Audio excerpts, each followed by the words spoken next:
Hello and welcome to the start of a special weekly series of Property Matters on Dublin South FM just for August in association with Proptech Ireland.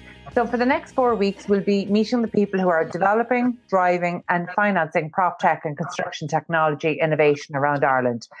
You can contact us on Twitter at iPropertyRadio or by email at hello@iPropertyRadio.com. Your host for today is myself, Carol Tallon, and today I'll be chatting to Padraig Neylon, founder and CEO of Addjust. Padraig, thank you for being with us today. Thanks for having me, Carol. I'm delighted. You've been on the show before. We've spoken about Addjust before. So today it's great to have an opportunity maybe to get into a little bit more detail. And of course, due to ongoing COVID-19 restrictions, we're still recording remotely. So I am just outside of Dublin, and I presume, are you down in Clare today? Yeah, I'm down in Clare in Kilrush here in West Clare. So in our office here by the marina here in Kilrush. So we're not too badly located. Well, that sounds perfect. And I know over the next few weeks, we're going to be meeting people in Galway and in North Kerry. So we definitely have a West Coast vibe to the show for August. So, which I'm delighted to see. That's where the innovation is coming from. So, Padraig, I know I've mentioned that you've been on the show before, but just for the benefit of listeners who might not have heard that particular episode, you might just actually tell us a little bit about Addjust. And by the way, just for people listening in, it's the plus sign and then ADDJUST. That's right. So I suppose essentially what Addjust is like we build contract management solutions for construction projects. In a sentence, my own background would have been in quantity surveying, so I would have been involved in a lot of contract administration over the years, and for small domestic projects right up to housing developments and that kind of thing, and commercial projects. So that's really the origins of it, and that's where we kind of I suppose like a lot of technologies built out of frustration dealing with older systems and systems that have kind of built up over years in a manual process, and I suppose just applying technology to take a lot of the needless administration and make life a bit simpler on all the users. Yeah, absolutely. And Padraig, your own background, well, first of all, actually, where did you study? I studied in Dublin Institute of Technology, or TU Dublin as it's now known.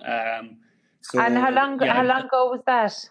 That was 2000 to 2004. So I graduated in 2004 in construction economics. So you were just coming in before the crash?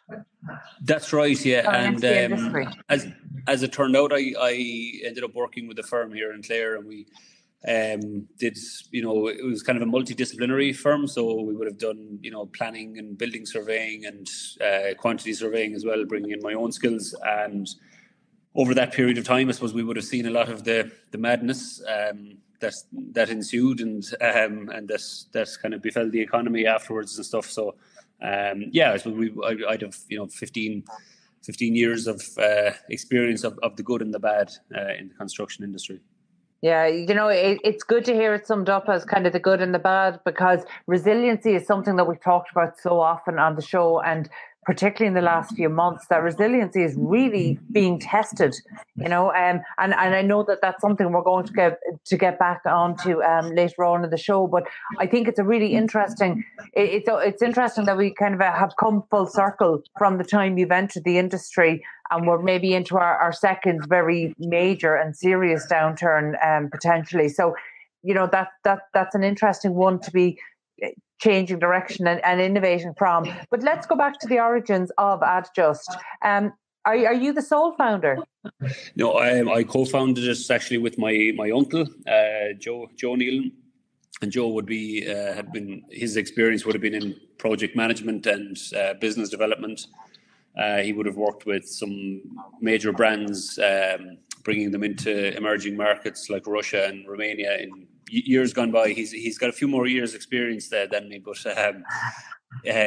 no, he brings a different skill set. And then we signed up another co-founder then a small bit into our development, Michael Kelly. So he's based here in West Clare as well, and he's a software engineer. So the three of us are the lead team on it. Very good. And your uncle, I know you mentioned there about his involvement kind of maybe outside of Ireland, but where were his kind of core skill sets then coming into the business? Yeah, I guess business development and, that sales and marketing. So he would have, he graduated from UL in 1986, doing international business studies. And he would bring that, I suppose what is now known as the business development side of things, the strategy and in terms of how we get to the market and that kind of stuff. So which is kind of an important thing. I suppose with a lot of startups, usually there's a couple of core functions there, and obviously with tech being the predominant one, and obviously the business idea, but really the two of those aren't really worth anything unless you can actually get to the market and kind of know how to penetrate the market and strategize to make an impact on the market. Yeah, look, you're absolutely right. Sometimes you need to really think of all businesses kind of like the three-legged stool, and even if you do two of those legs very well, you're unlikely to be able to balance for a long time. You can get by for a while, but certainly not for a long time. So how long were you and your uncle working on this before Michael came in? So I guess the idea had been festering in my head for maybe a couple of years, since 2015, probably 2016. Now, we didn't actually do anything about it until we approached our county enterprise board, and they kind of said, look, I think you need to talk to NDRC. So in early 2017, we got on the Launchpad program with NDRC in Dublin, and it was about a year later that Michael joined us. So we had kind of done a bit of business, I suppose just what NDRC do is really they make you analyze your business without actually developing anything just yet. So we worked on prototype and early business, the early business idea, I guess. And it was at that point then when we kind of saw the route that we were going to take that we had approached Michael a few months previous, and it was I won't say it was a very long courtship, but it took a bit of persuading to bring him from his secure job on board with us. But was there an element of freelancing or moonlighting in between? A little bit, yeah, you could say that. But no, it was great that he did come on board, because he just brings that expertise, that tech expertise. He's not only that, he's kind of a project manager. He project manages our development team, and really has his finger on the pulse in terms of. I'd even say he's got as good an understanding of construction contracts now in Ireland than a lot of people in the industry. So. Yeah, that's a really interesting one. And actually, one of the reasons why I'm really delighted this August, for this month really, to take time chatting to Proptech startups and Proptech operators is that, a lot of times if we're doing kind of a 10-minute interview or a 15-minute interview, we don't have time to get into some of the important things. And like one of the things that, we've almost glossed over was the fact that, you were operating with co-founder for a year before bringing Michael on board. And that can be a really difficult thing to do. And what we found is that, people, particularly co-founders on their own, there never seems to be a right time a founder on their own, there never seems to be the right time to bring in a co-founder, because if there's any sort of attachment built up around the business, it's very difficult to effectively share your baby with somebody who might not, have 100%, the same approach as you. And of course, a co-founder shouldn't have 100% the same approach as you. Otherwise, you're losing value. But in terms of bringing Michael in, was there a case that did you have to review maybe existing shareholder agreements and founder rights? Was there a whole negotiation around that? Yeah, there was. And I would have known Michael beforehand, and we'd be quite good friends, and I'd be good friends with his brothers as well. We go back a long way. But, when it came down to business, we were very frank and honest with each other. And there was, it's like any legal agreements and stuff like that. It can be painful during the course of it. But at the same time, I think it's important for a lot of startups. As I always say, like the idea is really, it's 80% of what will make it successful, but it's also only about 20% of what goes into it. And you need that input from all these different facets, as I said, like, you know, just having an idea, or just having an ability to write code, or just having an ability to make sales. Neither one of those on their own will actually make a viable business. And you know, I think we went through the negotiation process, and I think, you know, we're very clear on what our paths are and what our obligations are, and I think that's kind of important. It's important to get that out of the way at the start, really, or as early as possible. Yeah, and you know, I suppose back to the analogy I was at three-legged stool, you know, you were coming in with a lot of domain knowledge from having worked in the construction sector in Ireland, which is great, and that's where the premise comes from. But you're absolutely right. An idea without execution, really, you know, it just doesn't go far. So having the IT, you know, that's something that most people would do almost on an outsourced basis initially. So had you, prior to Michael coming on board, had you actually been outsourcing software development?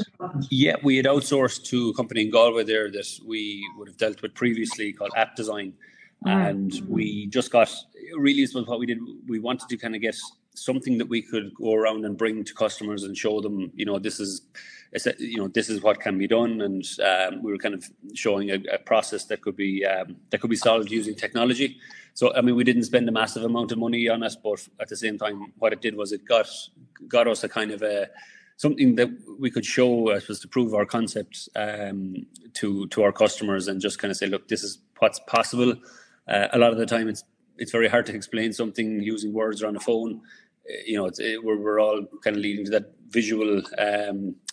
You know, we're all kind of focusing on the visual side of things, particularly in recent times. And I think just having that prototype, or whatever you like to call it, was, and we use that outsourcing company, and I think that's probably, you know, I mean, look, not every company is the same, but definitely worked in terms of we didn't have a huge capital outlay initially. We got to prove what we were talking about was correct and could be done, and it was then at that point it was the right time then to bring in somebody full time then doing software engineering, because otherwise we would have been employing somebody or bringing on somebody when we didn't really know what our path was. Yeah, and they're very difficult decisions, you know, and sometimes, you know, it makes sense looking backwards, but actually when you're in the moment of it, and I know this from actually dealing with not just PropTech startups, but startups in general, particularly on if they're looking for technology to execute their idea, but they're not bringing technology or IT skills on board themselves, it's really difficult to be able to find a company to outsource to that you can really have that relationship of trust. And I suppose there's two big things. The first one is obviously trust with your idea and your IP, but also there's the cost element. You know, what are you going to get value for money? And we see so many innovators having to go outside of Ireland to be able to actually develop the technology they need, because it's just cost prohibitive for startups in Ireland. So had you received funding prior to going developing your prototype? We did, yeah. So we, as part of the NDRC Launchpad program, we would have received 30%, or sorry, 30,000, and that was in January, and then we applied for CSF funding with Enterprise Ireland, and we received another 50,000 then. So that gave us a bit of a platform then to be able to test out things and, you know, I suppose grow the concept, I suppose. We also then received leader funding as well. So Clare Local Development Company give us a research and development grant for a particular element that we wanted to explore. And yeah, I mean, look at the fund. Without the funding, I know a lot of people would say that bootstrap stuff, and you know, I wish them the best, and it's brilliant. But for us, I suppose it all depends on what particular field you're going into and how long the sales cycle is. But for us, all of that funding was imperative to get where we wanted to get. Yeah, no, I look, I what you're saying makes absolute sense. And I know any of the businesses that have bootstrapped, that's only possible if you have either co-founder expertise in terms of IT delivery, or you're doing something that can generate cash flow very, very quickly. And that's unusual. Exactly. Most times that wouldn't be the case. So in terms of early support, you went through the whole realm of local enterprise board and the LEOs, and then did you go through NDRC prior to going through Enterprise Ireland? Yes, we did. So I suppose our initial contact with our Clare Leo here was I set up a meeting with a guy called Shane Gahan, who's there, and Padraig McElwee, or the Padraig McElwee is still there. But Shane, kind of when I explained the concept to him, he said, look, these are the crowd you need to talk to. You're probably looking at something a bit bigger than we can support. And I literally made the phone call, and they were taking a round of applications. So that was in November 16, and then we got accepted in December, and then we started in January 17, and we applied. I think it was at the end of February. So it was all happening quite fast for Enterprise Ireland's the CSF funding, and then we did the interview I think in April 2017, and we got that. So that gave us a real solid footing, and in terms of credibility and I suppose the belief that those institutions had in what we were doing and what we said we were going to do, was give us a really good start. Okay, and one of the things that Enterprise Ireland, of course, Enterprise Ireland, and would obviously have its critics among the startup sector in Ireland as well. In terms of there are definitely pros and cons. But one of the huge pros is that there is this inbuilt credibility then, but also it's almost like there's an inbuilt due diligence done that makes you more attractive to angel investors. So have you received investment outside of the LEO or Enterprise Ireland structure? Yes, we have. So we've, I guess the thing with the Competitive Start Fund is that I suppose it gives you that platform into high potential startup funding. And we kind of secure that in principle,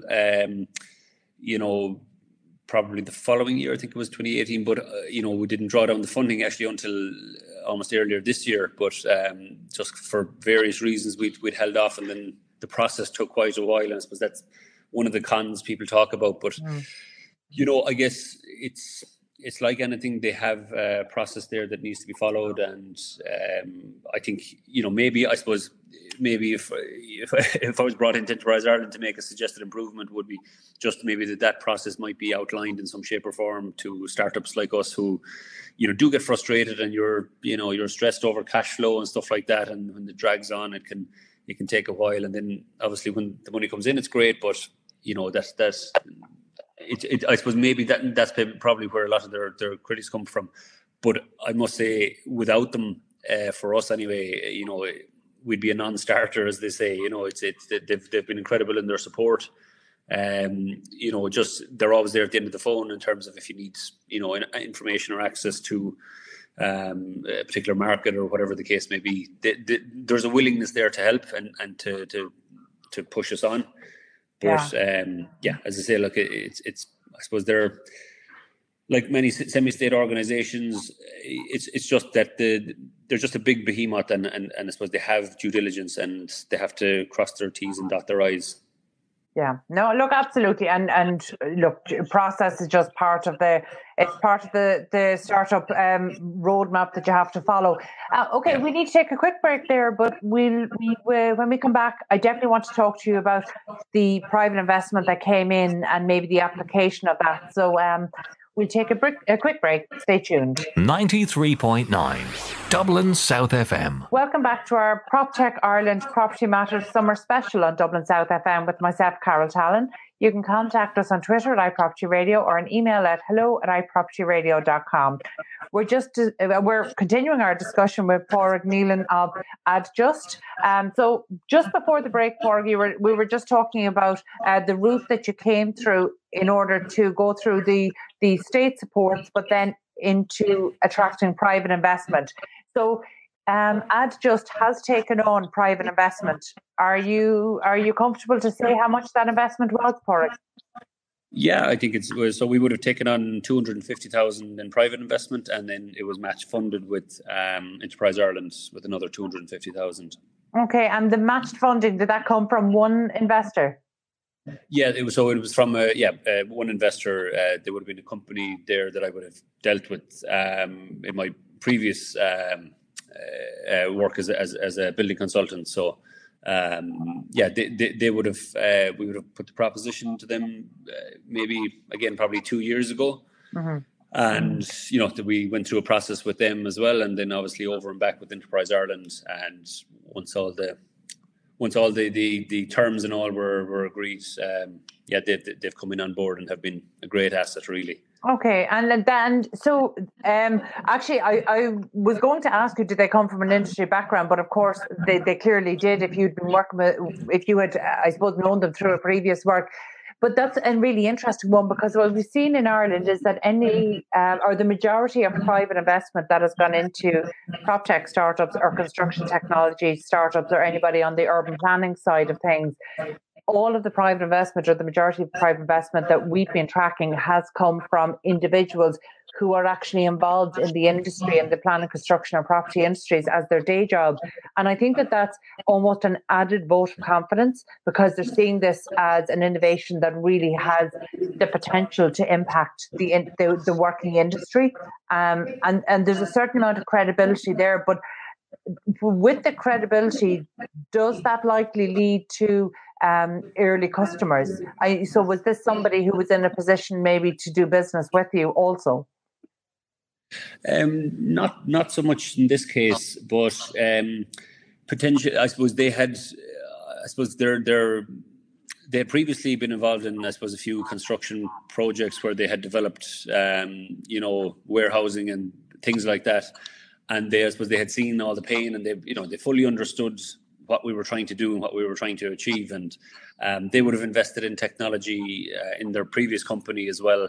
At an early stage, and that reaped dividends. So there was an appreciation there of technology already, and so I think that helps. I think it's one thing to throw money into something that you have a gut feeling on, but when you've previous experience of investing in technology and purchasing technology and it has worked for you, I think that made our job a little bit easier, that the particular individuals had invested in technology before themselves. And did that, look, I understand that it's early days, but I suppose are the indications that, that's likely to make them good investors, a good fit for Addjust?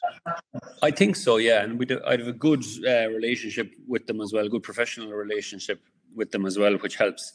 But yeah, I think, and I suppose, one of the more than any relationship, I suppose trust is a big thing too, and I think we'd have a mutual trust as well, which is kind of important. And it's, I guess, it helps that we had previous dealings with each other. Where I know in a lot of cases with other startups, there's a lack of knowledge in terms of the people don't know each other. They're coming in on almost an exclusively business relationship, and sometimes that can lead to kind of fraught events and fraught.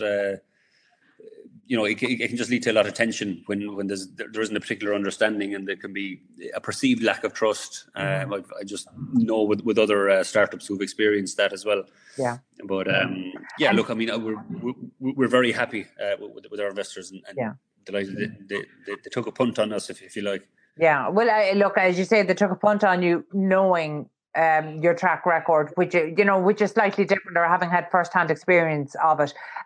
But you've touched on something really important, and that is, yes, there's a huge element of trust, and that goes on both sides, because, obviously, yes, they're bringing cash investment to the table, but you're giving a chunk of your business, and you're trusting. So the trust is most definitely on both sides. But actually, the situations where you talk about that are quite fraught.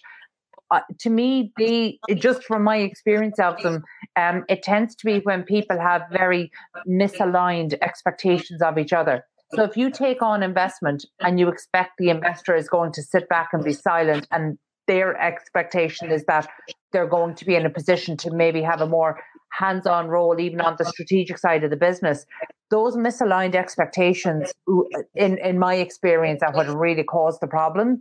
And so how far are you into working with this investor? We would be about 12 months at this stage now. Just closing in on 12 months since the investment was made, yeah. And was there a conversation about the involvement that the investor would have? Oh, there was, and very much they were kind of saying, look, we're backing the people, we're backing, you, Michael, and Joe to deliver this. If you need us, we're here for advice. But ultimately, it's very much a case of, you're there to run the business. If you require our input, or if we see something that we can input, but we're very much not going in there to run the business for you, if you know what I mean. Yeah, well, again, that's a good and a bad thing. And the other thing I suppose to be mindful of, and again, I understand it's early days for you, but sometimes those expectations of each other, even when people's intentions are outlined at the start, those expectations can change, whether the marketplace changes or, maybe the founder's position changes, sometimes that actually, that involvement can change. And that's something that needs to be worked with over time. If you're dealing with an experienced investor, these things are much more straightforward. But if it's somebody who is relatively new to investing in startups, then, there tends to be a little bit more uncertainty about the roles that people will take, or maybe people are a little bit unrealistic at the start at just how hands-off they can be, because that can be frustrating for the investors if they're hands-off, but they see a role maybe that they would be able to impact the company positively. Whether that's appreciated by the founder or not is another thing. Yeah, but I suppose I would always take the approach of 2 ears, 1 mouth and in that proportion. I'd always be open to listening. If an investor felt that he did have something to input and wanted to get involved in something, I'd obviously, no more than any decision, you just look at it. You would make an informed decision. And if I felt that it was not in the best interest of the company, I would politely kind of say that and move on. And I think that's the good thing about, I suppose, our situation and our investors, that we have a long-standing record with him. I know how they work and stuff like that. So, and I'm sure that's not the case for everybody, but I think you just got to treat it like any business decision and be as respectful as possible, and hopefully there's understanding on both sides. Yeah, no, absolutely. And so in terms of Addjust today, how many team members are you up to at this stage? So we have 3 on the development team, and we have another 4 then outside of that. So we just hired a digital marketing manager as well. Very good. Just in the last month. So. Okay, and so you're up to 7 now, and are those 7 all based in County Clare, or are you operating a remote team? We have 2 in a remote location, all right. Again, they're on the development team working with Michael.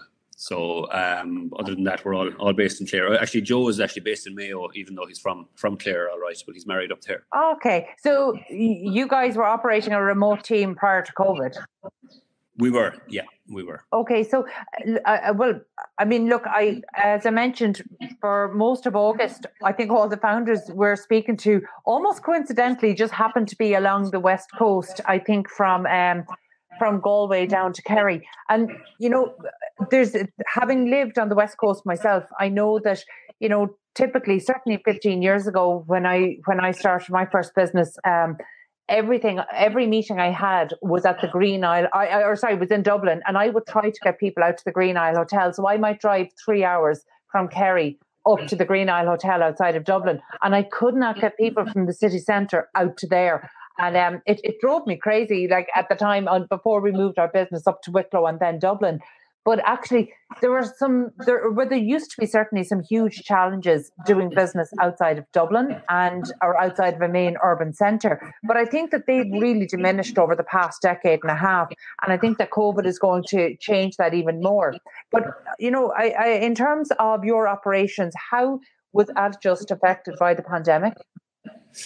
I guess we did have a couple of deals that were ready to be signed off on with private commercial clients, which I suppose they're now relooking at their capex, which our technology kind of would manage a lot of capex development. Mm-hmm. So yeah, but 1 or 2 things like that happened, which would have affected us. But at the same time, on the flip side of that, we did have inquiries from, in particular, one local authority who said they needed to move ASAP because with a technology like ours, obviously they have to go through public procurement, but that the whole paperless environment that we are trying to push was now front and center in terms of transmission and dealing with contractors and not having to handle paper.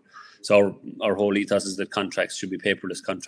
Construction contracts should be completely paperless. So it affected us, I suppose. Again, back to the some good, some bad. Yeah. But it's and just on your point of meetings and things like that, we would have the road and the rail to Dublin well worn in terms of a lot of our clients and prospective clients would be based in around Dublin. And since the COVID pandemic, I know we did 4 meetings in the space of half a day, whereas before that would have taken us 4 full days to travel up and down and hop on trains and things like that. So, I guess you roll with the punches and you kind of try and make stuff work in your favour. Oh yeah. Well, look, obviously a newly established or kind of a younger business generally has more agility to respond to the crisis. But the fact that you were involved in the technology space, obviously would have given you a head start maybe over others in this industry, because, one of the things that I was really surprised by, because, Proptech Ireland was pulled together really in kind of 2015, 2016. So I get to see firsthand a lot of innovation on the planning, construction and property side of things. But I was really stunned when the figures came out about 2 months ago that the lost momentum and the loss of construction projects during the shutdown, or non-essential construction projects during the shutdown, but also the productivity losses as a result of implementing social distancing and other HSE and CIF guidelines on construction sites were likely to knock productivity by up to 40%, which actually would put the Irish construction industry at the bottom of the tables kind of within the EU. And I was really surprised to learn that, because I would have thought that in terms of embracing technology and adopting new methodologies, that the Irish construction sector was at least average. I wouldn't have thought that we were among the worst in Europe, the worst in the EU. So what would your experience be, because you're dealing with both the public and the private sector on this? Yeah, it's I guess from our experience, it's very much there's a willingness there amongst this, I suppose, a certain cohort and maybe a certain age group to move with technology and move as fast as they can. I guess particularly in the public sector, there's definitely a willingness. There's actually a really strong willingness to move with technology now, because I suppose they're seeing their paperwork, and whether it's now you've COVID practices that need more paperwork. Health and safety has layered on a lot of paperwork in recent times. It's been building and building and building, and I think it's at the point now where people are going, right, this is enough. We need proper systems to manage this. As I say, it's particularly in local authorities, it has built up over years and years and years, and I think it's kind of reached the crescendo now where everyone is going, right, there's technology for everyone has technology in their phone for everything, and little apps that make life a little easier. So they are on the lookout for whether it's the likes of our system, or whether it's builders looking for at the likes of live costs type of technology, that kind of stuff. It's just about making life that little bit easier. But I'm surprised, I suppose, that we're bottom of the ladder. I would have thought that we were probably moving further. Maybe there's some legacy issues in some institutions and organisations where the old adage of this is the way we've always done it often gets thrown out there, and even within private organisations and private companies, there sometimes can be a reluctance to move. But look, I suppose it's like anything; it depends on the people. It depends on in those organisations and institutions, and it depends on their willingness to move with the times, as we say. That's absolutely right. Look, you've touched on an important point that I want to address with you as well. Public procurement as a startup. How did you navigate that? Yeah, it's difficult, I guess, but I suppose something I'd be pretty familiar with. I suppose with one of the products we have, I suppose it is the only system of its type out there, and I say that with full confidence because even a quick Google search of a multi-operator contract management system, it doesn't show up too many items. So it's a very specific thing. We have intellectual property around it and stuff like that. So it's about knowing the procurement guidelines. Obviously, with some of the other things we have, we've recently tendered for 2 different local authorities. Now we haven't full sign off on those got yet, and obviously can't comment too closely on them yet. But we're hopeful, I guess, of securing those. But until they've run their full course, we have to wait and see. But it can be, I suppose, for a startup, I mean, cash flow is everything, and it can be there's a very long lead-in time.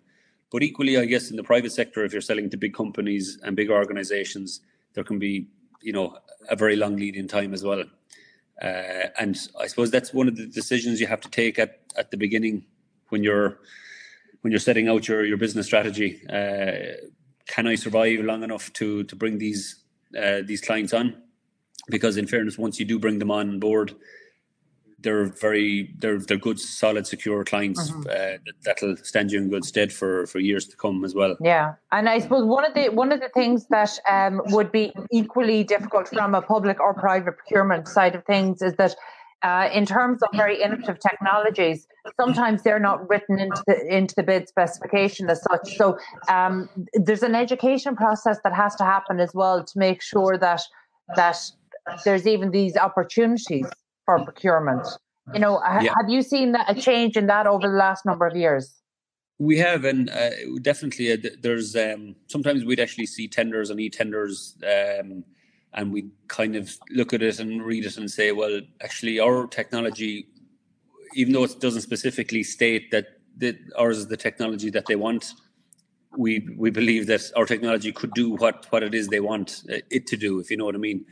So it's I mean, there's I suppose sometimes there's a little bit of not knowing exactly what it is that you want. And I mean, the public procurement guidelines do allow for early engagement with these authorities and with contracting authorities. And, we would have engaged with quite a few of them to kind of say, look, this is what our technology does. Is this something that your organization is interested in?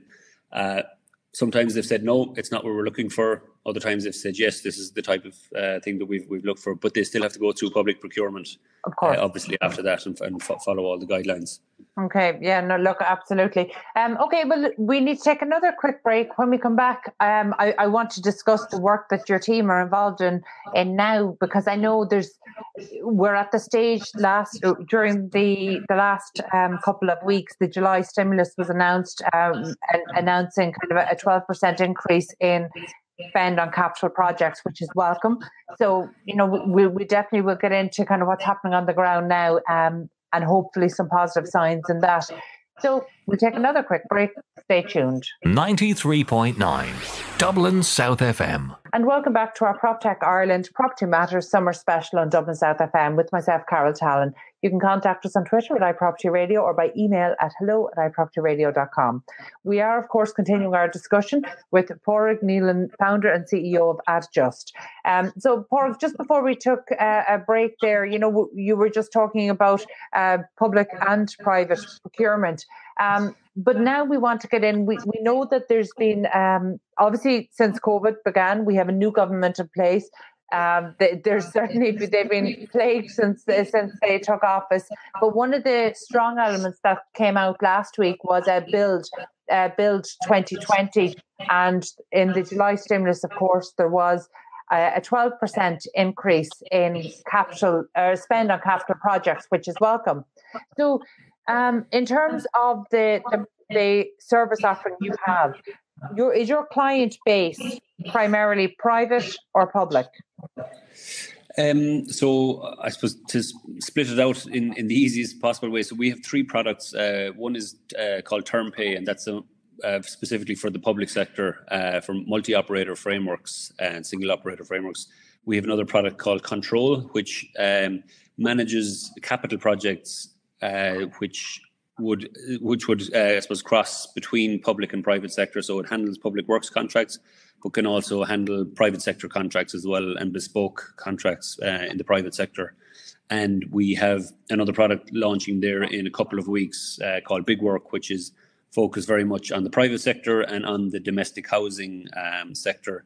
So whether it's a new build or a large refurbishment of domestic house, and that's an area I would have a lot of expertise in myself from my years of working in the private sector. So those would be the three products. So we kind of very much, I guess it's probably 50-50 in the grand scheme of things, because there's one exclusively private, one exclusively public, and then the Control product then sits in the middle of the two. Okay, and in terms of, I suppose, the growth forecast for Addjust, I mean, strategically, are you going to keep that 50-50 balance if possible? I'd like to give you a straight answer and know that I could stay true to it. Really, it's whichever latches. I mean, the public sector will be probably slower growth. I can see the private sector probably, a certain element of it slowing down in terms of maybe the larger capital expenditure projects, maybe slowing down a little bit. I think there is going to be a larger public spend over the next, 12 to 18 months. So if there is, that's where our technology will hopefully get in on managing a lot of that. But yeah, I guess we'll follow wherever the growth is, really. Yeah, no, look, and that's a fair one. And to be fair, that's probably the very responsive way to be, in terms of planning for this stage of the business. The market is only being established. Is that fair to say? I think so, yeah. I think very much in terms of what we're doing anyway, it's very new. And when I say very new, I mean, like, there are some private, large organizations from the States and who have contract management technology. Very few of them kind of actually, if any of them at all, kind of target clients the way we do. So a lot of them are targeted at construction companies who would be kind of more used to dealing with technology and maybe implementing systems and having, CRM systems and that kind of stuff. Where we're kind of focusing in on is the client side of things. So these are the people who are funding the projects, whether, again, that's a couple funding a, €500,000 domestic project in Blackrock or Sandymount, or whether it's, a large retail group who have a continuous development of, new retail stores or refurbishments, or whether that's a public sector client who are funding, a large housing project. So those are the ones. So there's kind of you touched on it earlier. There's a little bit of education around that with clients that, basically what our technology is doing is giving them much more control and visibility on their project spend, on their contractual obligations, and guiding them through the whole process. And I suppose that's a fairly fresh concept. Yeah. Well, I actually, can you break it down for us? So say, because obviously we primarily talk to an industry audience, but of course for consumers listening in, can you explain how contract management on domestic projects, how is it different using your services and product? So I suppose, 99% of projects or contracts are, handled, using, paper-based contracts and email, and also, Excel. And I suppose one of the frustrations I would have had when I was working as a quantity surveyor, whether it's for a client or whether I was representing a contractor, was there was 3 to 4 different sets of figures, and none of them the true one ultimately, and the client was constantly jumping from me to, if I was working for a contractor, to their own QS, to the architect, back to the contractor, to know where exactly the figures were lying, and if there was a change order issue or something like that, whose turn was it to respond, and all this kind of stuff. So ultimately what we've done is we put all that into a digital format, fired it up into the cloud, and basically given access to the the client. So basically, they can see the visibility now on, how much their project was going to cost at the start, what the projected contract sum is going to be now at any particular point in time. So that, again, that gives them information that they may need to roll back on certain elements of a spend later on in the project to bring it back in on budget. In terms of each payment, if it's each issue, as we call them, so if it's a payment issue, a change order issue, a request for information, they have visibility on whose move it is next. So if a client has sent over information and is looking for a response, and it's the contractor that's due to get back, there's a timeline, there's a visual timeline there on every single issue that's contained within the contract. Okay. And yeah. Does that tie in then with, say, in terms of mortgage drawdowns, say for people who are self-building, is there an element there where actually using your technology might be seen as more positive with their mortgage lender?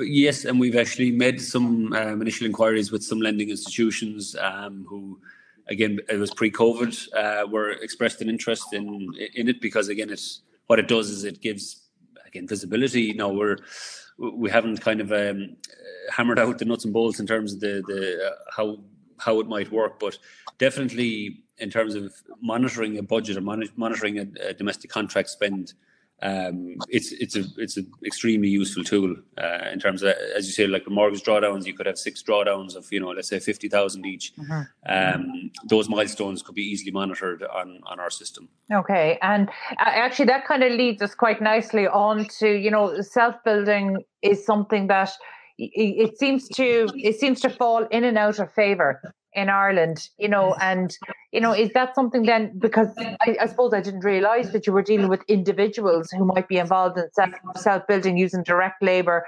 or going through a main contractor. So I can see how this would be massively beneficial, say in terms of a main contractor, but can it be used if it's direct labour because there's so many different players?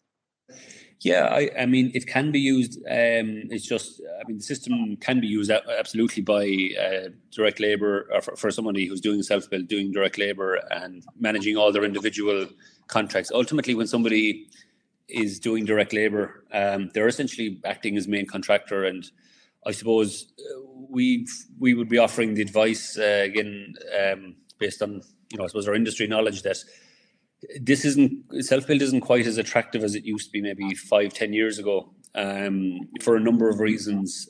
And I guess this is something we're going to put some blog information and, some frequently asked. I suppose we're going to share a bit of knowledge, our knowledge of the industry as well, on our website. That'll be updated there in a couple of weeks. But, the self-build side of things, it's very popular in the UK, but that's because there's a VAT.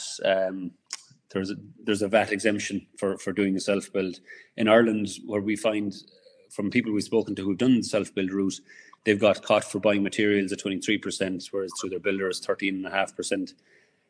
There's also the health and safety issues in this, project management, or project supervisor construction stage, project supervisor design process. These are all legal obligations now that they have to fulfill. And when you add up all these elements and hidden things that people don't talk about at the self-build or at the commencement of a project, all of these little add-ons end up costing, I won't say more, but I would say you'd have to look at the value that's been delivered by hiring a contractor directly, and all the legal obligations that go with it. And it's just become, I think, a little bit more difficult to do a self-build and do it effectively within Ireland now, particularly around, the costs and the legal obligations. Yeah, see, I suppose it was always something that was more attractive for people maybe who were involved or had skills that they could bring to the table. Yeah. But I absolutely take that point. That's a fair one. So before we finish up, you mentioned that there's a new offering coming soon, Big Work. Yeah, so Big Work is that as we say, it's targeted at the domestic building market, domestic contracts market. It's one building project, it's one app. It's very, very easy to use. We have it running on a number of projects there at the minute, and so far nobody has received an email that they've had to respond to, on which is good. That's interesting, because the last day we were speaking about this, one of the things you had said is that, you're on a mission to end emails when it comes to contract management. So is that what big work is? Well, I don't think Google and Yahoo Mail are going to be under threat now from us. But in terms of email being used as a contract management tool, it's the first thing that when we ask for feedback to any of the users, whether it was the client or the contractor, they said, they've given us the pros and cons, and they've said, actually one of the major pros is this, there hasn't been any email on this project. Now, as I say, there are some emails in terms of when there's a document issued, we do email it as part of the contract, but ultimately nobody has had to respond to an email. Everything is instant messaging based within the app and based around each individual issue. So very easy to navigate, very easy to use. And ultimately it's about monitoring, the client's budget, and it's about managing their house building contract with the builder and the design team. So it's something we're kind of excited about. Again, I would have a lot of experience of these types of projects down over the years. I would have worked on as a contractor's QS on a lot of major, up to €1 million refurbishments in Dublin, right down to your one-off house in Clare or Galway. So I think the market are now ready for this, and this is kind of something that clients are looking for. Yeah. What's the launch date for that? The 17th of August. So you're getting very close. Yeah, very close. And is that the pressure is on? Is that going to coincide with the launch of your new website? Yeah, that'll be all up there. So what we're doing is we're just kind of making things a bit more legible. In terms of, we just have a basic website there at the minute, but very much we're separating out the 3 products so that it's much clearer and much more concise as to what we do. And that's all earmarked for 2 weeks' time. So a busy couple of weeks ahead. There'll be no holiday for another few weeks. Absolutely. And that actually makes my next question seem almost unfair, but I'm interested, so I need to ask it. We can see that's the next couple of weeks, but looking ahead, what's next for Addjust? Because I know from speaking to you previously, I'm sure that despite this being in the offing, you're already working on the next piece of innovation, on the next rollout. So, what can we expect from Addjust over the next kind of 18 to 24 months? Yeah, so one of the our primary on our roadmap would be, I suppose the primary thing on our roadmap is very much around building back from. So our systems at the moment come in once a contract is about to start, but we're looking at bringing that back a step. So the whole tendering, procurement side of things, it may be a little bit more difficult for public procurement jobs, but for private sector, very much having, once your project is granted its planning, that basically you jump onto one of Addjust products, whether it's control or big work, you start uploading your documents. You can invite your contractors onto your tender list. They can price, they can tender through the system. We can do the analysis, the tender reports and all that can be all automated. And from there, you're brought into the contract mode. So that's very much, we're hoping in the next 6 to 12 months that'll be part of the offering as well. Very good. And will that involve, do you have the resources to do that? Do you have the capability in-house, or are you looking at growing the team? We will, again, I suppose we will be probably looking to grow the team, but again, it'll be on a month-by-month basis. We'll analyse it. We do have some other, if one of the local authority jobs comes into, falls for us there, which we've already tendered for, we are looking at building out term pay as well to do a lot more than just the multi-operator framework stuff. So it kind of might move into the likes of asset management as well and stuff like that. So it all depends which one drops first, I guess, and that's changing week by week and month by month. Yeah, and that's fair enough. Padraig, thank you so much for giving us these insights into Addjust, because again, you've been on the show before, but we didn't have time to really, I suppose, get stuck into the smaller details. So that was great to do that today. Before we finish up, have you any words of advice for maybe new Proptech or construction technology founders who are just trying to break into business development in the sector? Yeah, I suppose, we would have received a good bit of advice again. So some good, some bad, as I always say. But I guess it is a hard enough industry to crack in a lot of ways, and I suppose it really is about getting that first customer. And I think until you have that first customer, don't